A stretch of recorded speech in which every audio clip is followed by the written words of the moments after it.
one for you. Call 1-800-LAW-1222.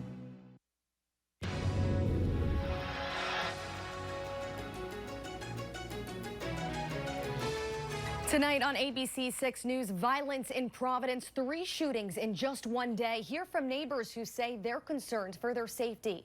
Plus, mandatory flu shots. Hundreds of parents in Massachusetts, though, say not so fast. And a loaded gun in Walmart leads to an arrest. What Providence police say happened.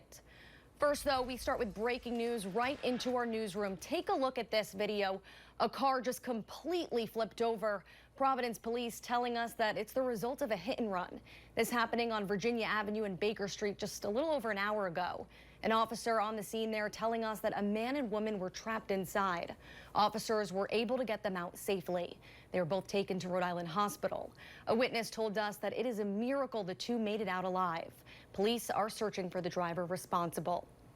And we first broke this story on our website, abc6.com. To keep up with updates and the latest breaking news, be sure to download our ABC6 News app. 3 shootings in Providence in 24 hours. Well, Saturday, 3 people went to the hospital from separate shootings in the city.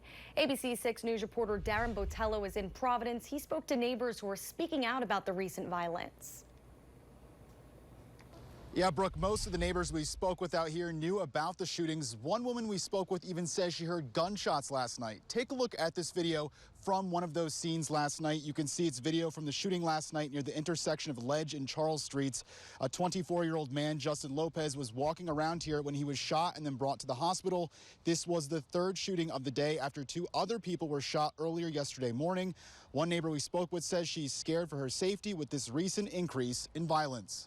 We need to protect the community, and we need support from the police, or do more rounds or something like that. But still, it's not healthy for us living all this violence.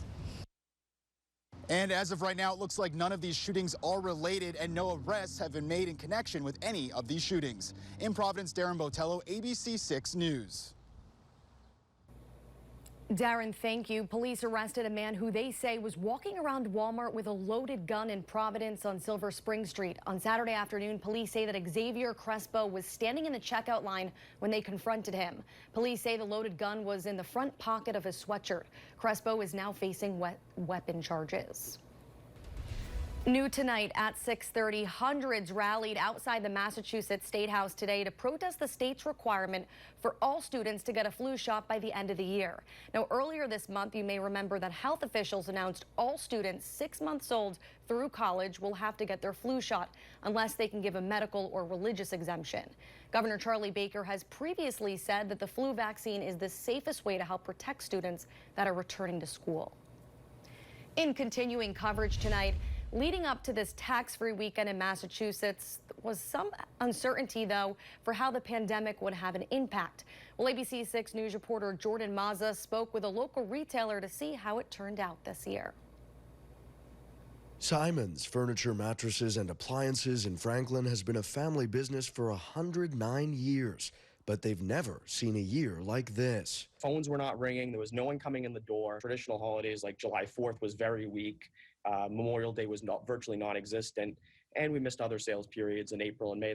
That's why a lot was riding on this year's sales tax holiday, which is already an important time for appliance and furniture retailers. Tax-free weekend is like our 13th month of the year. Simon's making safety changes to their store, keeping doors open to let in fresh air, requiring customers to sanitize their hands and cell phones, and going appointment only. Appointments have been able to space out the business and keep it a steady flow versus the peaks and valleys that could create crowding situations.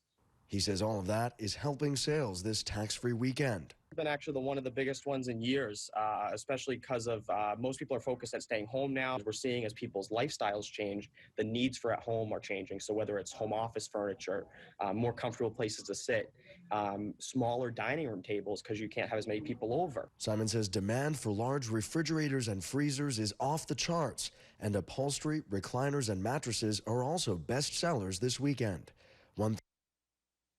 It's not fair. It's not okay. I mean, realistically, this could happen to anybody's family, just like it did mine one night. I put my daughter to bed. The next morning I woke up and found her not alive.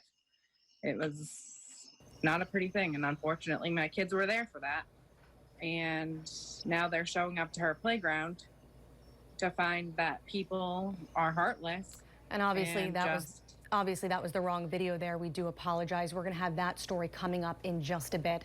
But we're turning now to a look at our sky cam. You could see blue skies over downtown Providence. Now, it was a rainy Saturday, but the weather today certainly made up for it. ABC6 storm tracker meteorologist Tim Studebaker joins us live in the Weather Center. Tim.